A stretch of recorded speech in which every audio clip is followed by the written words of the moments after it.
তুমি তোমার দেশে সংখ্যালঘুদের কোন জায়গায় রেখেছো? তোমার মুখে কোনো কথা সাজে? কথা বলার কোনো মুরদ আছে তোমার?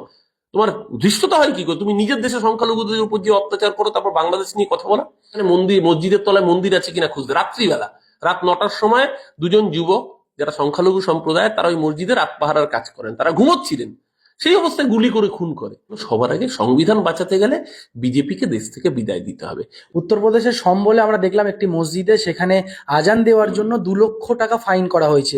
প্রশাসন নাকি একটা শব্দের যে একটা বেঁধে দিয়েছিল যে এর বেশি শব্দ হওয়া যাবে না, তার বেশি শব্দ হওয়ার জন্য তাকে পুলিশ প্রথমে আটক করে, তারপর 2 লক্ষ টাকা ফাইন করে ছাড়ে। এটা কোন ভারতবর্ষ? এটাই বিকশিত ভারতবর্ষ।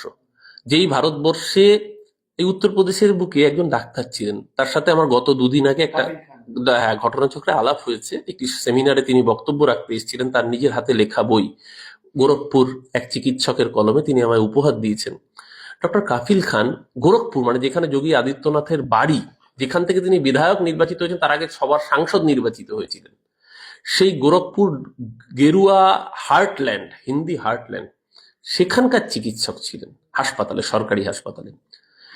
বাচ্চা নবজাতক শিশুরা নিওনেটাল কেয়ার ইউনিটে অক্সিজেনের অভাবে, ওয়ার্মারের অভাবে কার্যত মরে যাচ্ছিল, এবং হাসপাতালে অক্সিজেন সাপ্লাই ছিল না সরকারি হাসপাতালে।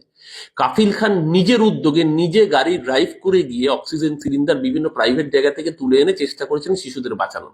সব শিশুকে বাঁচানো যায়নি, কিন্তু তার তৎপরতায় 9জনের বেশি শিশুর প্রাণ বেঁচেছিল। সেই ঘটনা পরে জানাজানি হয়, প্রশ্নের মুখে পড়ে উত্তরপ্রদেশের ডাবল ইঞ্জিনের সরকার। ফল কি হয়েছিল জানেন? 9জন শিশুকে বাঁচাতে পেরেছিল, তার জন্য পুরস্কৃত করেনি। কিন্তু কেন এই ঘটনা সামনে এসেছে, তার জন্য কাফিল খানকে চাকরি থেকে তাড়িয়ে দেওয়া হয়। শুধু তাই না, একাধিক ভুয়ো মামলা দিয়ে তাকে জেলে পাঠানো হয়, মাসের পর মাস তাকে জেল খাটানো হয়। তারপর কাফিল খান রাজস্থান চলে যেতে বাধ্য হন। রাজস্থানে বিজেপি ক্ষমতায় আসার পর উত্তরপ্রদেশের এসটিএফ গিয়ে রাজস্থান থেকেও তাকে অ্যারেস্ট করায়। এটাই হচ্ছে ভারতবর্ষের উত্তরপ্রদেশ, ডাবল ইঞ্জিনের রাজ্য।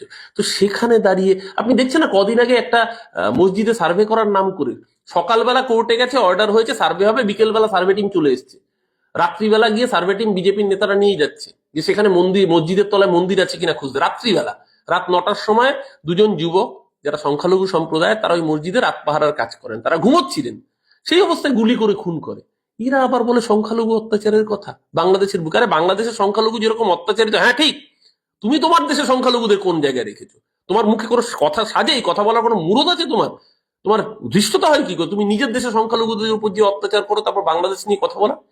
এটাই বিজেপির আমলে ডাবল ইঞ্জিন উত্তরপ্রদেশের চেহারা। হ্যাঁ, কিন্তু আমরা ব্রিটিশ আমলে এই ধরনের ফাইন হতো বা এই ধরনের কর চাপাতো আমরা জানি, বিভিন্ন সময় শুনতাম।